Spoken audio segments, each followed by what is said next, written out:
Ignition sequence start.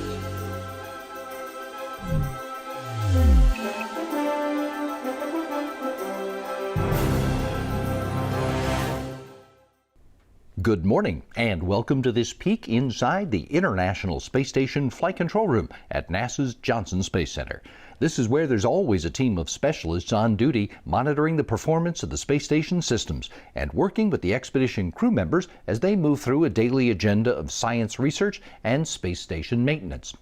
Expedition 66 Commander Anton Shkaplerov and his American, Russian, and German crewmates are comfortably in between cargo ship operations and spacewalks right now.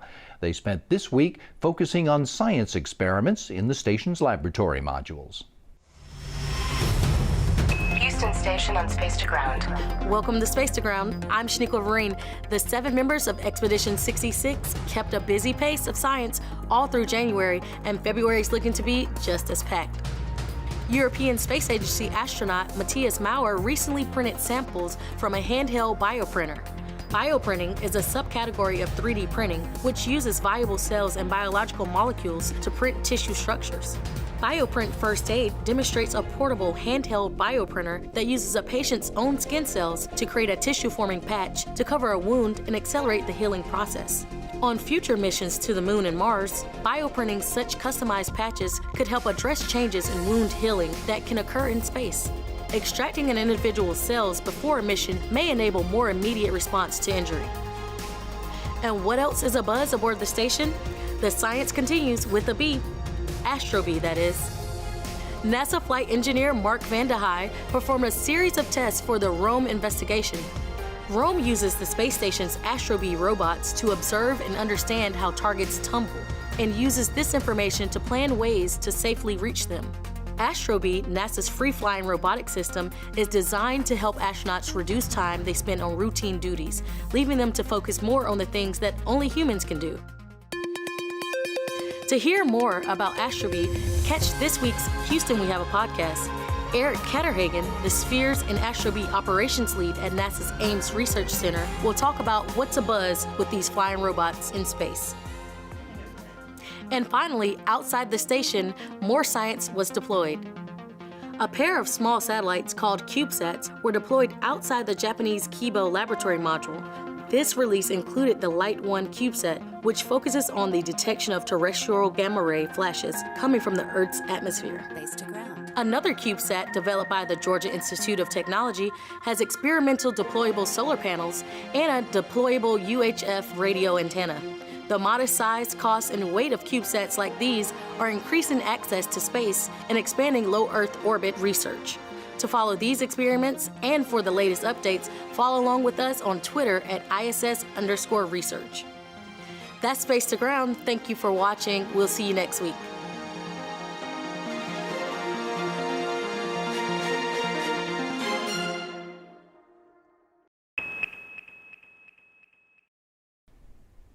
Each group of astronauts and cosmonauts that completes a long-duration mission to the International Space Station spends time on a unique subset of the kinds of experiments that Expedition 66 worked on this week.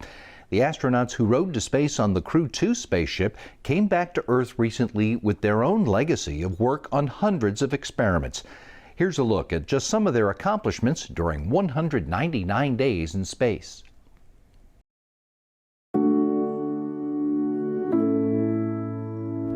And liftoff. Godspeed, Endeavour, and Crew 2.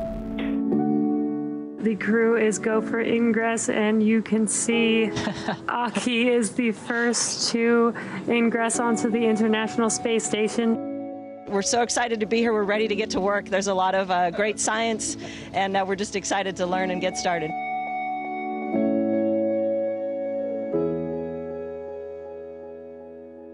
The experiment that's taking up most of my time right now is called celestial immunity, and it's a really interesting experiment that involves looking at immune pathways. And I have an expert that's looking over my shoulder via camera, and she can talk with me kind of step by step as we go through the process. That looks good, Megan. All right, thank you very much. I'm sure I'll be talking to you again tomorrow. Yes, you will. Recently, I've been working on a really interesting educational experiment. It's called the blob. It's that crazy monocellular being that has no brain but can learn and can actually search food and solve mazes. It's pretty contained on the space station. Don't worry about it. It's very tiny. But so we're working on all kinds of endeavors like this, and every day, brings its lot of discoveries on the space station. That's very exciting. We're tracking a full and good deploy of that solar array. So well done, both of you. It is beautiful. We're in a season now, actually, of doing cargo ops. We have 2 spacecraft that are attached to us that brought us cargo, and now we're packing them back up to get them ready for departure. On board the International Space Station, we do help out some of the development of medicine. Without gravity, you get larger chunks of pure protein crystals. What we're looking for today are needle-like structures. Perfect, there they are. Well, it is a fantastic view that we have. We see the thin layer of atmosphere that's protecting all of you down on Earth. So just taking care of our planet has kind of been a change, maybe mentally, from seeing it from this perspective. We are growing some chili peppers in the plant habitat here in the Japanese experiment module. It's one of the more complicated things that have been grown in space, and so they do take a little longer to come to fruition. So we're really hoping that we get to try some peppers before the end of our mission. Over the years, the capabilities of the laboratory have expanded and grown, along with the interest in doing this kind of research in low Earth orbit, which I think is really remarkable. So we are really kind of at the peak of that, I think. And so we've seen a little bit of everything, right? We've done human immune system research, so lots of research into medication formation, fluids research, combustion research, even robotics research, this huge range of different things that we've gotten to touch during our mission. And the way science works, as you know, is this is the building blocks for stuff to come. And so the results from these experiments will come out in the years to come, but they will also be the foundation of experiments that are designed in the following years. And so all of the research is going to be stuff that we get to say, oh, we had a little part of that. We got our hands on a little bit of that, which is a pretty neat feeling.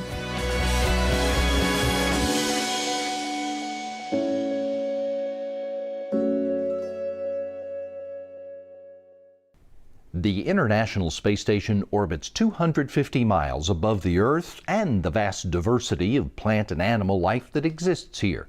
Bringing some of those species into the weightless environment has allowed scientists to study them in ways they can't in 1G. And that's led to discoveries about how humans can better survive in space as well as on the home planet. The International Space Station orbits Earth in the cold, solitary vastness of space. But look closer. There's a cornucopia of species bringing the interior of the station to life, and with it a plethora of scientific knowledge contributing to humans learning not only how to survive in space, but thrive both on Earth and beyond the edge of our planet.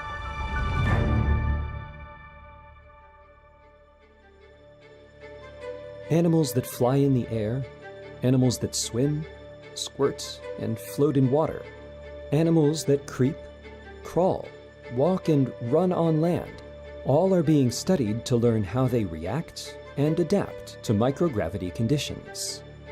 Since many share similar cells, tissues, and other organic structures to humans, each is studied for what they can reveal to help astronauts withstand the rigors of long-range space travel. Some examples. The tardigrade, or water bear, is well known to possess genes that can withstand extreme hot and cold temperatures, dehydration, and radiation. What can we learn from these amazing creatures that might help keep astronauts safer in extreme environments? Astronauts exercise 2 hours a day and closely monitor their diet. However, the loss of muscle mass that occurs in space is still a serious obstacle that researchers are working to overcome. As such, roundworms were exposed to a microscopic obstacle course to study their unusual muscle strength, while zebrafish have helped researchers develop countermeasures for muscle weakness. Another fish, the Japanese medaka, have helped improve our understanding of the mechanisms behind organ tissue changes. And of course, one of the most common space travelers, the rodent, was found to be more physically active in space than their Earthbound counterparts in one experiment. Why? This matters to scientists who are studying the effect of microgravity on bone loss.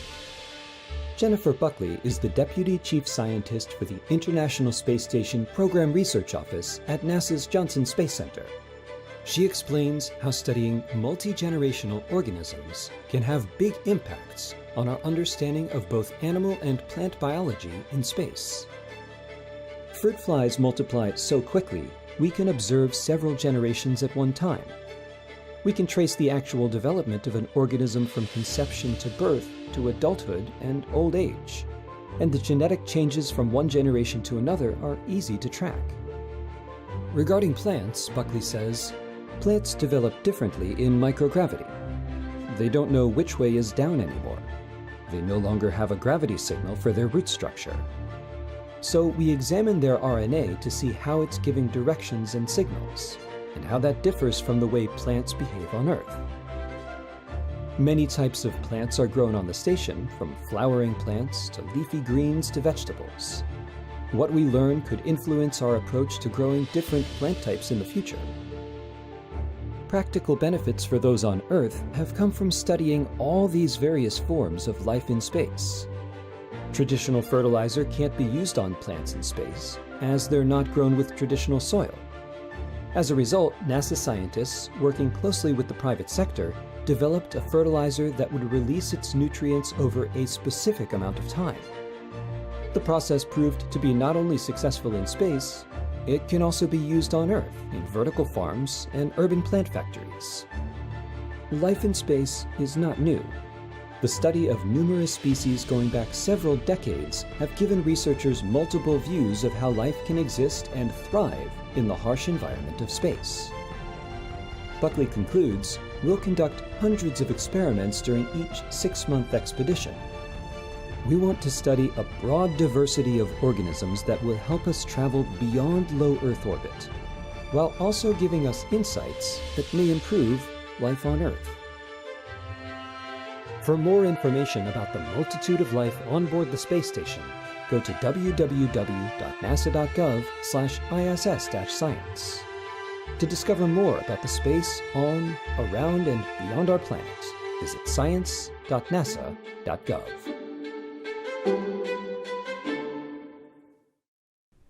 Along with hands-on work on science experiments, International Space Station crew members spend some of their time in educational events in which they talk about science with students on Earth, discussing their mission and sharing the value of learning about science, technology, engineering, and math. In this demonstration video, astronaut Randy Bresnik demonstrates Newton's second law of motion.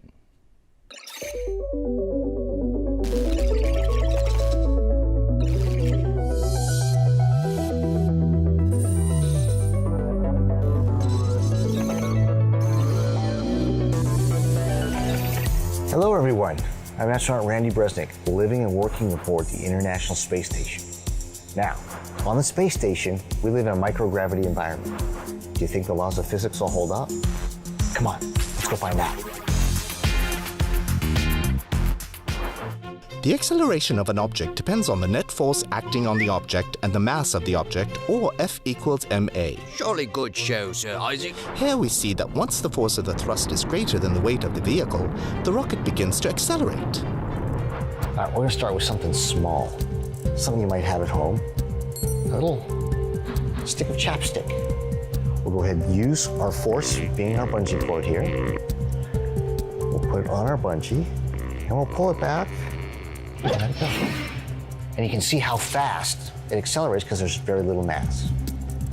Next, we'll try a little spaceship. A little more massive, and you can feel that because as you move it, you can feel that the kind of the force, the extra force you have to push with your hand. So we'll put our spaceship on our launcher here, same spot. Notice it's flying a lot slower than that chapstick did. What we've seen is the same amount of force on a smaller, less massive object means the acceleration is faster. Well, this is the biggest and most massive thing we have, so let's see how the acceleration is affected. Pull back the same amount on the force, and here we go.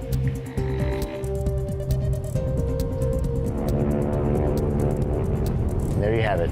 Newton's second law of motion in action. Thanks everybody for exploring a little physics with me today. Now I'm going to send it back to Earth so you can start your experiments. See you again real soon.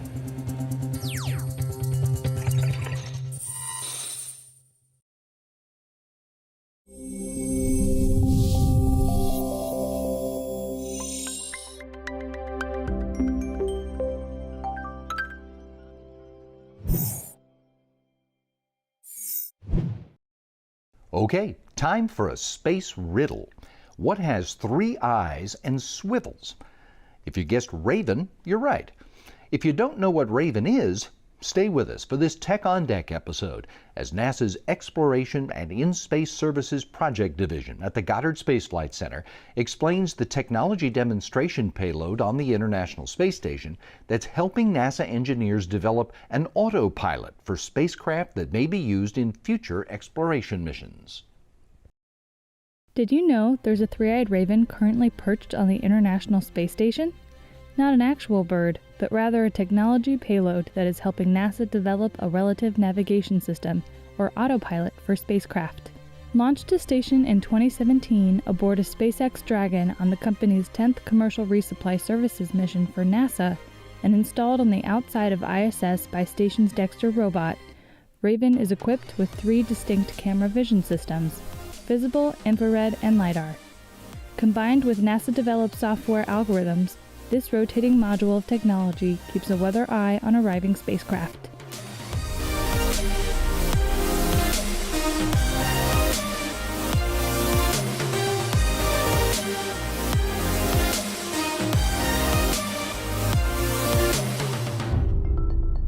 Raven's head, containing its 3 eyes, or cameras, is always on the swivel, which is made possible by its integral gimbal. Raven is an on-orbit test bed that was built to mature technologies related to relative navigation sensors and algorithms. Raven was launched to the International Space Station aboard a SpaceX Dragon capsule in February 2017. And it's been operational on the space station since that time. So using 3 different sensors on Raven that are on a movable gimbal platform, Raven can track the incoming visiting vehicle to station all the way from very, very far away, all the way up to where they dock with the space station. So basically, at any given time, Raven can tell you where the incoming visiting vehicle is in space relative to the space station and what attitude or pointing direction it is. Raven sends the data it collects from tracking and observing incoming spacecraft to its processor or brain, called SpaceCube. This information then tells Raven how it needs to move to continue to track the spacecraft and gauge relative distance and positioning. NASA engineers have taken what they've learned from multiple Raven observations over the years to adjust and fine-tune the relative navigation system as needed, so it's ready for the upcoming on-orbit servicing, assembly, and manufacturing 1 mission, which will robotically refuel a satellite, among other things. Raven is a sensor system that can image an object, process those images on board in real time with advanced algorithms, then calculate the pose of the object relative to itself. These factors come together to create something like Spacecraft Autopilot. Much like a self-driving car can maintain cruise control based on the speed of the vehicle it follows, 2 free-flying spacecraft will be able to dock with one another using this technology. Though this operation is similar to the autonomous docking of visiting spacecraft to station, Raven's unique application is necessary for docking 2 satellites with the challenges of each moving and rotating in every direction during the rendezvous and docking phase. Using that information to then guide the first spacecraft to autonomously rendezvous with and dock with the second spacecraft. So that means finding it in space, aligning with it appropriately, and then bringing the 2 vehicles together without smashing them into and destroying each of them, all without human intervention. This capability is the kind of thing you need for docking with spacecraft that were not originally designed to be docked with and serviced, which happens to be a vast majority of them. That's why Raven's time on station is critical for the future of on-orbit servicing, assembly, and manufacturing, or OSAM. The OSAM-1 mission will use Raven's relative navigation capability to autonomously, meaning no humans involved, rendezvous and dock with the satellite, and then telerobotically refuel it. This will be the first time in history a spacecraft not originally designed to be serviced will be refueled as a means to extend its operational life. Raven is also important for future exploration missions. Raven's technologies can be applied to future NASA missions because if humans want to make a footprint in the solar system beyond low Earth orbit, which is where the International Space Station is located, we're going to have to rely on some form of autonomous docking technologies in the future. Whether it be an unmanned cargo vehicle meeting up in orbit around the moon, refueling tankers located in geosynchronous Earth orbit, or a return vehicle arriving on Mars in advance of a crewed landing, all of these feats will require the technology we're developing with Raven. Using its 3 eyes, Raven is looking to the moon, Mars, and beyond. Relying on highly robust autonomous systems becomes more crucial the further you move away from Earth as the communications time increases drastically. Once you move past low Earth orbit, it becomes very impossible for humans on Earth to do these highly complex maneuvers in real time. It's more efficient to allow computers to perform these sequences autonomously without human intervention. Although Raven has successfully concluded its main mission objectives, it remains on station. Meanwhile, its team on the ground is using what they've learned to develop more never-before-seen technologies that will enable future space exploration. The International Space Station is not the only NASA mission that's creating benefits for those of us stuck here on the planet. Right now, there are NASA missions measuring water levels in our soil and assessing the impact gravity has on those water levels. All of that generates data from space, which contributes to agricultural production on the ground. Our colleagues from NASA's Goddard Space Flight Center have a look at what NASA has to do with irrigation for agriculture and, therefore, the creation of snacks. Welcome to Snack Time with NASA. Okay.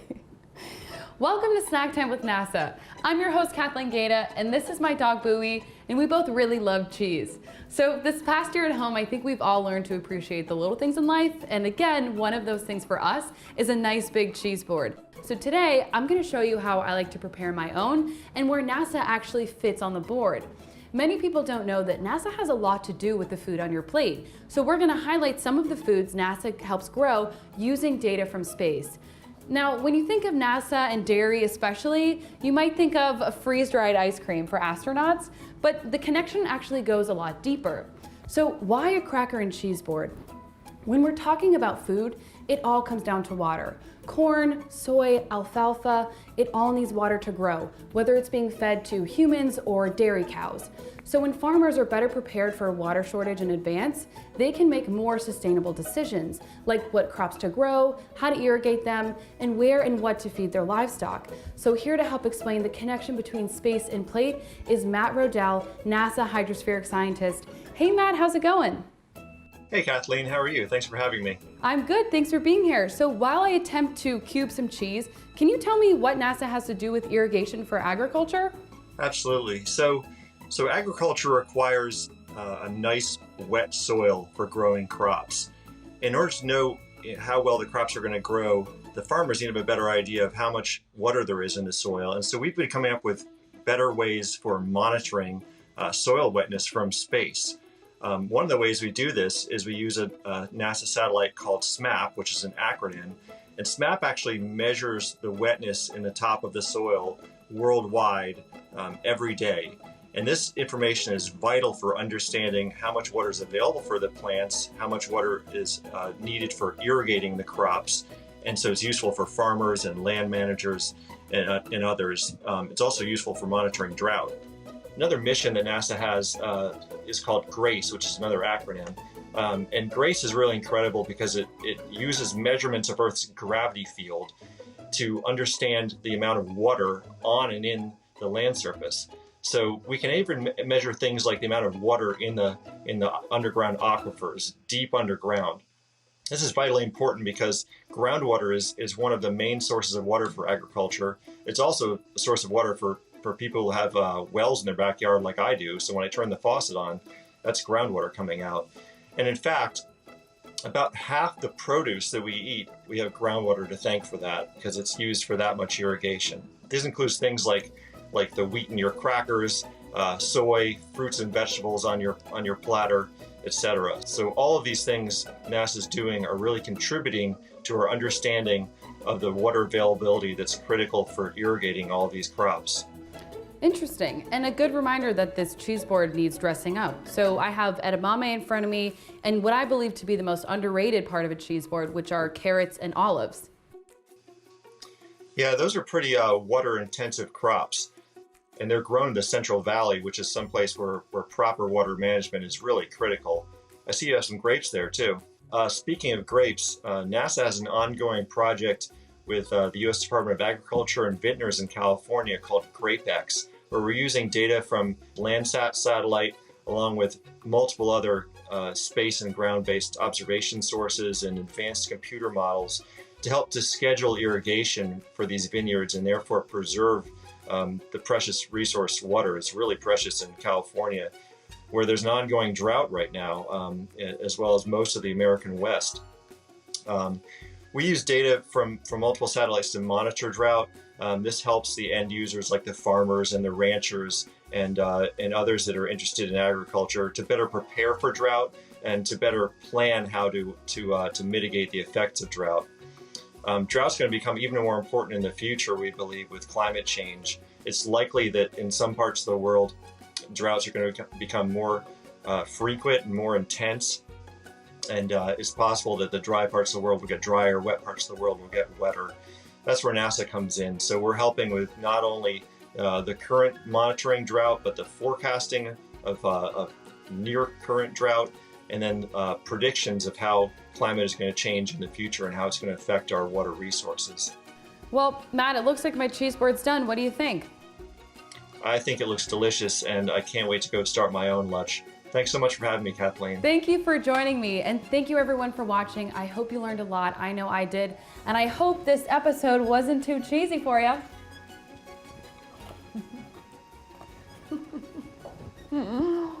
Okay. Good? If you want another look at any of the stories we showed you today, go on over to YouTube and Facebook at those addresses right there. You'll find them all there, along with lots of other features on a wide variety of NASA topics. And if you're looking for good conversation about human spaceflight, check out Houston, We Have a Podcast, our weekly show about all aspects of human spaceflight and NASA's missions of exploration. Today, Gary Jordan zeroes in on the details of the Astrobee experiment on the International Space Station and its predecessor experiment, Spheres, to learn how scientists are developing autonomous robots to assist human astronauts on the space missions of the future. Go to nasa.gov/podcasts for this week's episode and all our previous episodes, plus the full library of all NASA podcasts, which are also on Apple Podcasts, Google Podcasts, and SoundCloud. You can get the latest from all over NASA delivered to you every week. Go to nasa.gov/subscribe to sign up for the NASA newsletter.